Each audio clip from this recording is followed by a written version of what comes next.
എല്ലാവർക്കും സ്വാഗതം. ഈ റിവ്യൂ ഇഷ്ടപ്പെടുവാണെങ്കിൽ ഒന്ന് ലൈക്ക് ചെയ്തും സബ്സ്ക്രൈബ് ചെയ്തും സപ്പോർട്ട് ചെയ്യണേ. അപ്പോൾ മോഹിനി നന്ദയോട് പറയുന്നുണ്ട്, എന്ത് ട്രീറ്റ്മെൻറ്റ് വേണമെങ്കിലും നീ നന്ദുവിന് ചെയ്തു, അതിൻ്റെ പേരിൽ ഇന്ത്യവരത്തിലേക്ക് എങ്ങാനും കടന്നുകൂടാം എന്ന എന്തെങ്കിലും മോഹം ഉണ്ടെങ്കിൽ അത് നടക്കുകയില്ല, ഞാൻ ജീവിച്ചിരിക്കുമ്പോൾ നടക്കുകയില്ല എന്ന് മോഹിനി പറയുക. അന്നേരം നന്ദ പറയുന്നുണ്ട്, ആ കാര്യം ഓർത്ത് ഇളയമ പേടിക്കണ്ട, ഏതായാലും ട്രീറ്റ്മെൻറ്റിൻ്റെ ഭാഗമായിട്ട് 2 ആഴ്ച ഞാനിവിടെ കാണും, ഏതായാലും അതിൻ്റെ പേരിൽ ആ കൊട്ടാരത്തിലേക്ക് കടന്നു കയറാനൊന്നും ഞാൻ തീരുമാനിച്ചിട്ടില്ല, എനിക്കും മോൾക്കും താമസിക്കാനുള്ള ഇടം ഞങ്ങൾ സ്നേഹിക്കുന്നവർ തന്നെ ഇവിടെ കണ്ടെത്തി തന്നോളും, അതോർത്ത് പേടിക്കണ്ട കേട്ടോ എന്ന് നന്ദയും പറയുന്നുണ്ട്. എന്നിട്ട് അതിൻ്റെ കൂടെ പറയുന്നുണ്ട്, ആ വീട്ടിലേക്ക് കയറണം അല്ലെങ്കിൽ ആ വീട്ടിൽ ജീവിക്കുക എന്നുള്ള മോഹമൊക്കെ ഞാൻ പണ്ടേ ഉപേക്ഷിച്ചതാണ് എന്നൂടെ പറയുന്നുണ്ട്. എന്നിട്ട് ഗൗതത്തിൻ്റെ മുഖത്തേക്ക് ഒരു നോട്ടവും കൂടി ഉണ്ട്. ആ സാധനത്തിന് പിന്നെ അതൊന്നും മനസ്സിലാവില്ലാത്തതുകൊണ്ട് കുഴപ്പമില്ല. പിന്നെ കാണിക്കുന്നത് നമ്മുടെ നന്ദുമോനെയാണ്. നന്ദുമോൻ ഉറക്കത്തില്ല, പക്ഷേ അപ്പോഴും ഗൗരി അടുത്തോട്ട് വരുന്നതും സംസാരിക്കുന്നതും ഒക്കെ ആയിട്ട് സ്വപ്നം കണ്ടിട്ട് ഗൗരിക്കുട്ടി എന്ന് വിളിക്കുവാണ്. അന്നേരം പിങ്കി അടുത്തിരുന്ന, മോനെ നീ ഉറങ്ങുമല്ലേ എന്ന് ചോദിക്കും. അന്നേരം പെട്ടെന്ന് എഴുന്നേറ്റിട്ട്, അമ്മേ എൻ്റെ അടുത്തേക്ക് ഗൗരി വന്നതായിട്ട് ഞാൻ സ്വപ്നം കണ്ടു, ഗൗരി ഇവിടെ വന്നായിരുന്നോ എന്ന് ചോദിക്കും. അന്നേരം പിങ്കി പറയുന്നുണ്ട്, സ്വപ്നമൊന്നുമല്ല, ഗൗരിക്കുട്ടി ഇങ്ങോട്ട് വന്നിട്ടുണ്ട്, മോന് കാണണ്ടേ എന്ന് ചോദിച്ചിട്ട് ഗൗരി വിളിക്കുവാണ്. ഗൗരി കയറി വരുന്നതെയും ഭയങ്കര സന്തോഷമാട്ടോ നന്ദുവിന്. ഹായ് ഗൗരി എന്ന് പറയും. അന്നേരം പിങ്കി പറയുന്നുണ്ട്, ഗൗരി മാത്രമല്ല ഗൗരിയുടെ അമ്മ ഡോക്ടർ ആൻറ്റിയും വന്നിട്ടുണ്ട് എന്ന് പറയും. അന്തിക്ക് നന്ദി അങ്ങോട്ട് വരും കേട്ടോ. അന്നേരം നന്ദി കാണുമ്പം നന്ദുമോൻ പറയുവാണ്, ഞാൻ ഡോക്ടർ ആൻറ്റിയോട് പിണക്കുക, ഇവിടെ വരെ വന്നിട്ട് എന്നെ കാണാതെ പോയില്ലേ എന്ന് ചോദിക്കും. അന്നേരം നന്ദി ചോദിക്കും, അതിന് മോൻ എന്തിനാ പിണങ്ങുന്നത്, ഞാൻ പിന്നെയും തിരിച്ചു വന്നില്ലേ എന്ന് ചോദിക്കുമ്പം നന്ദുമോൻ പറയുവാണ്, അതിനെനിക്ക് പിണക്കമൊന്നും ഇല്ല കേട്ടോ, ഞാൻ ചുമ്മാ പറഞ്ഞതാണ്, ഡോക്ടർ ആൻറ്റി ഇവിടെ വന്നപ്പം പപ്പ വഴക്കുണ്ടാക്കിയത് കൊണ്ടല്ലേ പോയത്, ഞാൻ കേട്ടായിരുന്നു എന്ന് പറയും. അന്നേരം ഗൗതം പറയുന്നുണ്ട്, ഇനി മോൻ ആ കാര്യങ്ങളൊന്നും പറയണ്ട, വഴക്കുണ്ടാക്കിയ പപ്പ തന്നെ നിൻ്റെ ഡോക്ടർ ആൻറ്റിയെ കൂട്ടിക്കൊണ്ട് വന്നില്ലേ, പിന്നെ എന്തിനാ പിണങ്ങുന്നത് എന്ന് ചോദിക്കും. അന്നേരം ഗൗരിമോൾ ഇത് കേട്ടിട്ട് പറയുവാണ്, നന്ദുമോൻ്റെ പപ്പ പാവം പപ്പയല്ലേ, നല്ല പപ്പയല്ലേ അല്ലേ അമ്മയെന്ന് ചോദിക്കുമ്പം വേറെ നിവൃത്തിയില്ലാതെ നന്ദ അവിടെ നിന്ന് ആ അതെ എന്നിങ്ങനെ പറയുവാണ്. എന്നിട്ട് മനസ്സിലോർക്കുവാണ്, ഇത് തന്നെയാണ് മോളെ നിൻ്റെയും പപ്പ, നീ ഒരുപാട് കാണാൻ ആഗ്രഹിച്ച പപ്പ ഏത് എന്നിങ്ങനെ നന്ദ മനസ്സിലോർക്കുന്നുണ്ട്. പിന്നെ പിങ്കി പറയുന്നുണ്ട്, ഇനിയിപ്പം നന്ദയ്ക്ക് ട്രീറ്റ്മെൻറ്റ് തുടങ്ങണമെങ്കിൽ തുടങ്ങിക്കോട്ടോ, ഞങ്ങളൊരു ശല്യമായിട്ട് ഇവിടെ നിൽക്കുന്നില്ല, ഞങ്ങൾ പുറത്തേക്ക് നിൽക്കാമെന്ന് പറയുമ്പം നന്ദ പറയുന്നുണ്ട്, ആരെങ്കിലും ഒരാൾ ഇവിടെ നിൽക്കണം, മോനെ ഒന്ന് തിരിച്ച് കിടത്തുകയും പിടിക്കുകയൊക്കെ ചെയ്യണമെങ്കിൽ ഒരാളുടെയും കൂടെ സഹായം എനിക്ക് ആവശ്യമാണ് എന്ന് പറയും. അന്നേരം പിങ്കി പറയുവാണ്, ഗൗതം നിന്നോട്ടെ എന്ന്. അന്നേരം ഗൗതത്തിൻ്റെ മുഖത്ത് പെട്ടെന്നൊരു അത്ഭുതം, പിങ്കിയാണല്ലോ സമ്മതിച്ച് തന്നത്, എന്നിട്ട് ഇത്രയും പറഞ്ഞിട്ട് ഞാൻ പുറത്ത് കാണാം, എന്തെങ്കിലും ആവശ്യം ഉണ്ടെങ്കിൽ വിളിച്ചാൽ മതി കേട്ടോ നന്ദ എന്ന് പറഞ്ഞിട്ട് പിങ്കി പുറത്തേക്ക് പോവുകയാണ്. ഏതായാലും ട്രീറ്റ്മെൻറ്റ് തുടങ്ങാനായിട്ട് പയ്യെ നന്ദ ഇങ്ങനെ കാലയിലേക്ക് തുടങ്ങുമ്പോഴത്തേക്കും ഗൗരിമോൾ പറയുവാണ്, അമ്മ കുറച്ച് നേരം കഴിഞ്ഞ് ട്രീറ്റ്മെൻറ്റ് തുടങ്ങിയാൽ മതി, ഞങ്ങൾക്ക് രണ്ടുപേർക്കും കുറച്ച് നേരം കളിക്കണമെന്ന് പറയും. അന്നേരം നന്ദ ഇങ്ങനെ ഗൗതത്തിൻ്റെ മുഖത്തേക്ക് നോക്കുമ്പോൾ ഗൗതം ഒരു സമ്മതം എന്നുള്ള രീതിയിലാണ് നിൽക്കുന്നത്. അതിനുശേഷം ഗൗതം പുറത്തേക്ക് പോരും. ഈ സമയം പിങ്കി പുറത്തോടെ നടക്കുമ്പോൾ ചെറുതായിട്ട് തല കറങ്ങുന്ന പോലെയൊക്കെ തോന്നിയിട്ട് ക്ഷീണം വന്നിട്ട് അവിടെ ബെഞ്ചിലിരിക്കുവാണ്. എന്നിട്ട് ചാരി ഒന്ന് മയങ്ങാൻ തുടങ്ങുക. അന്നേരമാണ് ഗൗതം അങ്ങോട്ട് വന്നെ. ഗൗതം വന്ന് പിങ്കിയുടെ അടുത്തിരിക്കും. എന്നിട്ട് പിങ്കിനെ ഇങ്ങനെ സൂക്ഷിച്ച് നോക്കും. അന്നേരം പിങ്കി പറയുന്നുണ്ട്, ഇന്നലെ രാത്രി ഞാൻ ഉറങ്ങിയില്ലായിരുന്നു, അതുകൊണ്ട് നല്ല ക്ഷീണമുണ്ട്, ഒന്ന് മയങ്ങിപ്പോയി അതുകൊണ്ട് എന്ന് പറയും. അന്നേരം ഗൗതം പിന്നെ ഇങ്ങനെ നോക്കി നിൽക്കുമ്പം പിങ്കി ചോദിക്കും, എന്താ ഗൗതം എന്താ ഇങ്ങനെ നോക്കുന്നതെന്ന് ചോദിക്കുമ്പം ഒന്നുമില്ല എന്ന് പറയും. അന്നേരം പിങ്കി പറയും, ഒന്നുമില്ല അതൊന്നുമില്ല, എന്താണെങ്കിലും പറ എന്ന് പറയും. അന്നേരം ഗൗതം പറയുവാണ്, ഇന്നലെ വരെ എൻ്റെ മനസ്സിലൊരു അഹന്തി ഉണ്ടായിരുന്നു, ഞാനാണ് നന്ദുമോനെ ഏറ്റവും കൂടുതൽ സ്നേഹിക്കുന്നത് എന്നൊരു വിചാരം ഉണ്ടായിരുന്നു, അതെല്ലാം ഇപ്പം മാറി, ഇപ്പോൾ എനിക്ക് മനസ്സിലാവുന്നുണ്ട്, പിങ്കിയാണ് എൻ്റെ മകനെ ഈ ലോകത്തെ ഏറ്റവും കൂടുതൽ സ്നേഹിക്കുന്നത് എന്ന് എനിക്കറിയാം.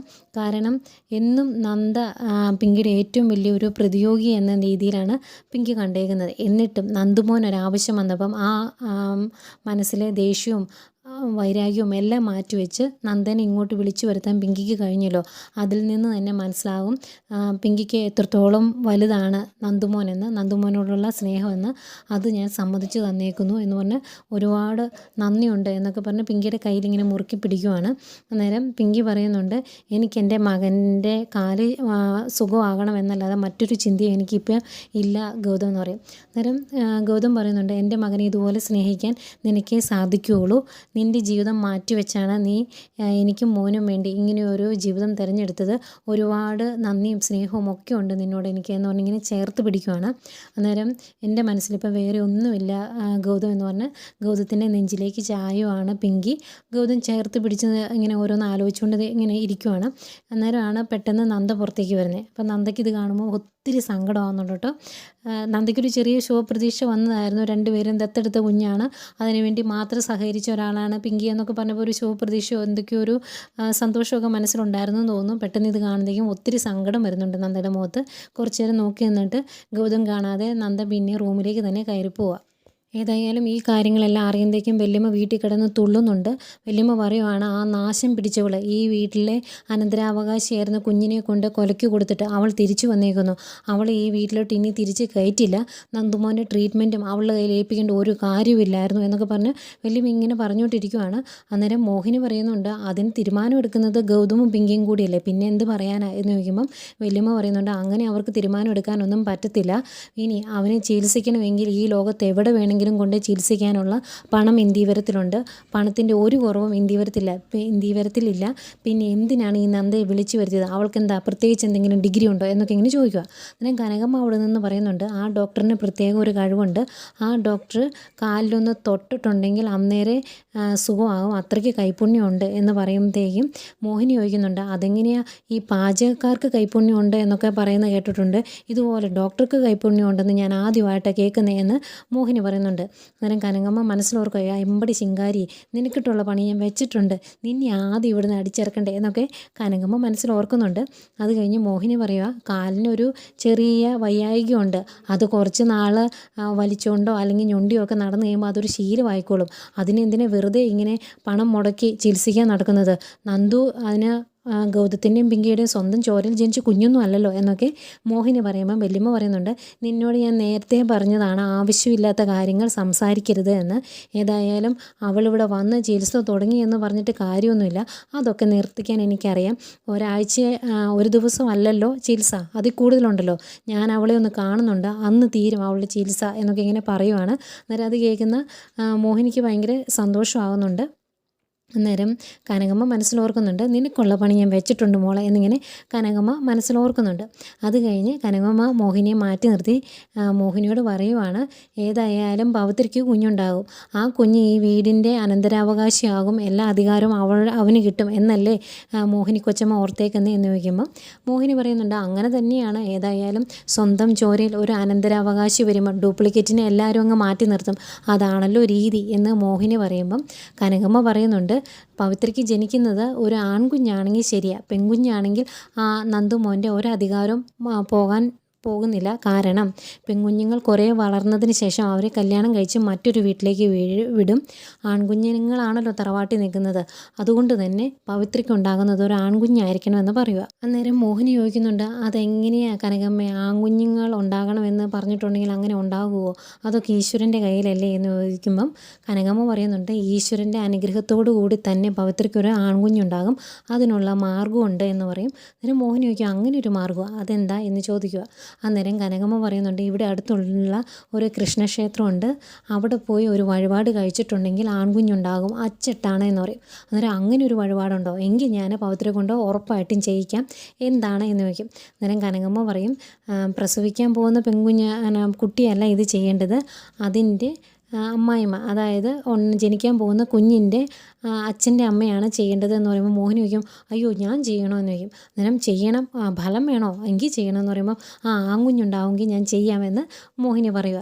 അന്നേരം കനകമ്മ പറയുവാണ്, അവിടുത്തെ അമ്പലത്തിൽ എല്ലാ മാസവും 3 മാസം വരെ 3 മാസം ഒരു ദിവസം പോയി 3 ശയനപ്രദക്ഷിണം വെച്ച് ചെയ്യണമെന്ന് പറയും.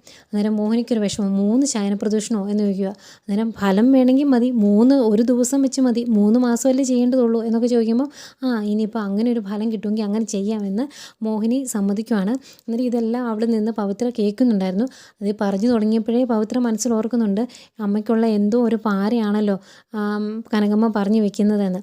ഇതെല്ലാം കേട്ട് കഴിയുമ്പം പവിത്ര മനസ്സിലോർക്കുവാണ്, ഈശ്വര, എൻ്റെ വയറ്റിൽ കുഞ്ഞുണ്ട് എന്ന് കരുതിയിരിക്കുന്ന അമ്മ ശരിക്കും ഈ തള്ള വട്ടം കറക്കുവാണല്ലോ എന്നോർത്ത് വിഷമിക്കുന്നുണ്ട് പവിത്ര. പിന്നീട് നമ്മുടെ നന്ദയെ കാണിക്കുന്നു. നന്ദ ഒരു വീട് വാടകയ്ക്ക് എടുക്കുന്നുണ്ട്. നിർമ്മലാണ് അത് സെറ്റാക്കി കൊടുത്തത്. അന്നേരം വീട് തുറന്ന് എല്ലാം കാണിച്ചു കൊടുക്കും. അങ്ങേരുടെ മക്കളൊക്കെ കാനഡയിലാണ്, അതുകൊണ്ട് തന്നെ അങ്ങേര് പറയുന്നുണ്ട്, ഇവിടുത്തെ വാടക മേടിച്ച് ജീവിക്കേണ്ട ഗതികേടൊന്നും എനിക്കില്ല, പക്ഷേ വീട് നന്നായിട്ട് നോക്കിക്കോണം എന്നൊക്കെ പറയും. എന്നിട്ട് അതിൻ്റെ കൂടെ അയാൾ പറയുന്നുണ്ട് വീട് നന്നായിട്ട് നോക്കാൻ വേണ്ടിയാണ് ഒരു ഫാമിലിക്ക് തന്നെ ഈ വീട് ഞാൻ തന്നത് എന്ന് പറയുമ്പം പെട്ടെന്ന് നന്ദയുടെ മുഖം അങ്ങ് മാറുവേ. അന്നേരം ഗൗരിമോൾ ചോദിക്കുന്നുണ്ട്, അമ്മ ഞാൻ ഈ വീടൊക്കെ ഒന്ന് കണ്ടോട്ടെ എന്ന്. പോയി കണ്ടോളാൻ പറയും. മോൾ കാണാനായിട്ട് പോകുമ്പം അമ്മയെ അനുസരിക്കുന്ന നല്ല മോളാണെന്നല്ലോ തോന്നുന്നേ, അവൾക്ക് അച്ഛൻ്റെ തനി ഷേപ്പാട്ടോ എന്ന് നിർമ്മലിനെ നോക്കിയിട്ട് പറയുക. അന്നേരം അയ്യോ അത് എന്ന് പറഞ്ഞ് നന്ദ പറയാൻ തുടങ്ങുമ്പം നിർമ്മൽ പറയുന്നുണ്ട്, ആ അതെ എല്ലാവരും പറയാറുണ്ട് അവൾക്ക് അവളുടെ അച്ഛൻ്റെ ഷേപ്പാണെന്ന് എല്ലാവരും പറയാറുണ്ട് എന്ന് പറയും. ഏതായാലും വീട് നന്നായിട്ട് നോക്കി വെക്കണം എന്നൊക്കെ പറഞ്ഞിട്ട് അയാളങ്ങ് പോയി കഴിയുമ്പോഴേക്കും ഇത് എന്താ നിർമ്മൽ ഇങ്ങനെ എന്ന് ചോദിക്കും.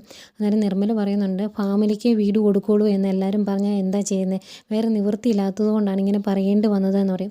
അന്നേരം നന്ദ പറയും, സാരമില്ല ആവശ്യക്കാരി ഞാനാണല്ലോ, ഇനിയിപ്പോൾ ഈ കഥ ഇവിടെ മെയിൻറ്റെയിൻ ചെയ്ത് പോകണ്ടേ, സാരമില്ല 2 ആഴ്ചത്തെ കാര്യമല്ലേ ഉള്ളൂ എന്ന് നന്ദയും പറയുന്നുണ്ട്.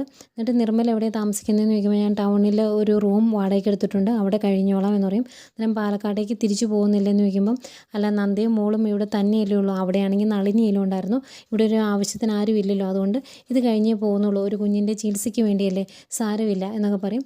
നന്ദ ചായ ഇരുന്നോന്ന് ചോദിക്കുമ്പം വീടൊക്കെ ഒന്ന് മൊത്തത്തിൽ കാണുക, അതിന് ശേഷം ഇനി വരുമ്പോൾ എന്തെങ്കിലും ചായയോ ഭക്ഷണമോ എന്തെങ്കിലും തന്നാൽ മതി എന്ന് പറഞ്ഞിട്ട് ഏതായാലും നിർമ്മൽ അങ്ങ് പോവും. നിർമ്മൽ പോയി കഴിയുമ്പോഴേക്കുമാണ് അങ്ങോട്ടേക്ക് പിങ്കിയും ഗൗതവും കൂടെ മോനെ കൊണ്ട് വരുന്നത്. മോൻ്റെ ചികിത്സ ഇവിടെ വീട്ടിൽ വെച്ചാണ്, ഹോസ്പിറ്റലിൽ വെച്ചല്ല.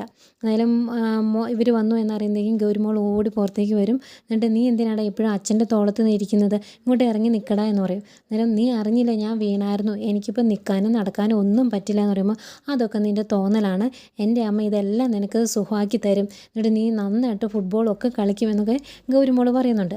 അന്നേരം ഗൗതം മോനുമായിട്ട് ഞാൻ അവിടെ ഇരിക്കാമെന്ന് പറഞ്ഞാൽ അവിടെ ഒരു തിണ്ണയുണ്ടല്ലോ, ഫ്രണ്ട് വശത്ത് തന്നെ അവിടെ ഇരിക്കുവാണ്. എന്തെങ്കിലും നന്ദിയും പിങ്കിയും ഒക്കെ കൂടെയുണ്ട്. അപ്പം മോള് പറയും ഞാനിപ്പോൾ വരാട്ടോ എന്ന് പറഞ്ഞാൽ ഓടി അകത്തോട്ട് പോകും ഗൗരി. ഇവരിങ്ങനെ സംസാരിച്ചുകൊണ്ട് നിൽക്കുന്നേക്ക് ആ ഓണർ അങ്ങോട്ട് വരും. അയാൾ ചോദിക്കും, ഓഹോ വന്ന ദിവസം തന്നെ വിരുന്നുകാരുണ്ടോ എന്ന് ചോദിക്കും. എന്നിട്ട് നന്ദ പറയും ഇത് വിരുന്നുകാരല്ല, ട്രീറ്റ്മെൻറ്റിന് വേണ്ടി വന്നതെന്ന് പറയുമ്പോൾ ഓ ഹസ്ബൻഡ് എന്നോട് പറഞ്ഞായിരുന്നു ഒരു കൊച്ചിൻ്റെ ട്രീറ്റ്മെൻറ്റിന് വേണ്ടിയാണ് ഇങ്ങോട്ട് വന്നതെന്ന്, ആ കുട്ടിയാണോ ഇത് എന്ന് ചോദിക്കും. എന്നിട്ട് ഹസ്ബൻഡ് എന്ത് ഇവിടെ ഇല്ലേ എന്ന് ചോദിക്കുമ്പോൾ നന്ദ ഇങ്ങനെ ആകെ പകച്ച് നിൽക്കുവാണ്, എന്ത് പറയണമെന്ന് ഓർത്ത്. അന്നേരം ഞാൻ ചോദിച്ചത് നിർമ്മലിൻ്റെ കാര്യമാണെന്ന് പറയുമ്പോൾ ആ ഇവിടെ ഇല്ല എന്ന് പറയും. എന്നിട്ട് അല്ല ചേട്ടൻ എന്തിനാ ഇപ്പം ഇങ്ങോട്ട് വന്നതെന്ന് ചോദിക്കുമ്പോൾ പറമ്പിൽ കുറച്ച് പണിയുണ്ട് അത് തീർക്കാമെന്ന് ഓർത്ത് ഞാൻ വന്നതെന്ന് പറയുമ്പം എന്നാൽ അങ്ങോട്ട് ചെല്ലേ ഞങ്ങൾക്ക് ഇവിടെ ട്രീറ്റ്മെൻറ്റ് ഉണ്ട് എന്ന് നന്ദ പറയും കേട്ടോ. എന്നിട്ട് ഇത് കേട്ടുകൊണ്ട് നിൽക്കുന്ന നമ്മുടെ ഗൗതത്തിന് തീരെ അങ്ങ് ഇഷ്ടപ്പെടുന്നില്ല. അതിൻ്റെ ഇടയ്ക്ക് അങ്ങേരൊരു കാര്യം കൂടെ പറയും, ഹസ്ബൻഡ് ലോറി ഡ്രൈവർ ആണെന്നാണല്ലോ പറഞ്ഞത്, ഹസ്ബൻഡ് ലോറി ഡ്രൈവറും ഭാര്യ ഡോക്ടറും ആകുമ്പം അത് സാധാരണ രീതിയിലുള്ളൊരു വിവാഹം ആയിരിക്കില്ലല്ലോ, ചിലപ്പോൾ ലവ് മാരേജ് ആയിരിക്കുമല്ലേ എന്നുകൂടെ പറയുവാണ്. അത് കേൾക്കുന്നതേ ഗൗതത്തിൻ്റെ റിലേ പോവും. അന്നേരം ദേഷ്യപ്പെട്ട് നിൽക്കുവാണ് ഗൗതം. ഈ സമയം ഗൗരിമോള ഒരു ഫോട്ടോ ആയിട്ട് ഓടി വരും, ഒരു കൊച്ചു ഫുട്ബോൾ കളിക്കുന്നത്. എന്നിട്ട് ആ ഫോട്ടോ കാണിച്ചിട്ട് പറയുന്നുണ്ട് ഈ ഫോട്ടോയിൽ കാണുന്നത് നീയാണ്, ഇതുപോലെ തന്നെ എൻ്റെ അമ്മയുടെ ട്രീറ്റ്മെൻറ്റൊക്കെ കഴിയുമ്പം നീ ഫുട്ബോളൊക്കെ കളിച്ച് ഓടി നടക്കും കേട്ടോ എന്ന് പറയുമ്പോൾ ആ ആണോ എന്നൊക്കെ ചോദിക്കുക. അന്നേരം നന്ദ ഗൗതത്തിനോടും പിങ്കിയോടുമായിട്ട് പറയുന്നുണ്ട് നിങ്ങളിവിടെ നിൽക്കണമെന്നില്ല, നിങ്ങൾ പോയിക്കോ മോൻ്റെ ട്രീറ്റ്മെൻറ്റ് ഞാൻ നോക്കിക്കോളാം എന്ന് പറയും. അന്നേരം പിങ്കി പറയുന്നുണ്ട് വൈകിട്ട് ഞാനോ ഗൗതം ആരെങ്കിലും സൗകര്യം പോലെ വന്ന് കൂട്ടിക്കൊണ്ട് പോയിക്കോളാം എന്നും പറയും. അന്തേക്കും ഗൗതം ഇങ്ങനെ ദേഷ്യം വന്നിട്ട് ഇരച്ച് നിൽക്കുവാണല്ലോ, അന്തേക്കും നമുക്ക് പോകാം എന്നിങ്ങനെ ഭയങ്കര ഗൗരവത്തോടെ പറയുന്ന ഗൗതത്തെ കാണിച്ചുകൊണ്ടാണ് ഇന്നത്തെ എപ്പിസോഡ് അവസാനിക്കുന്നത്.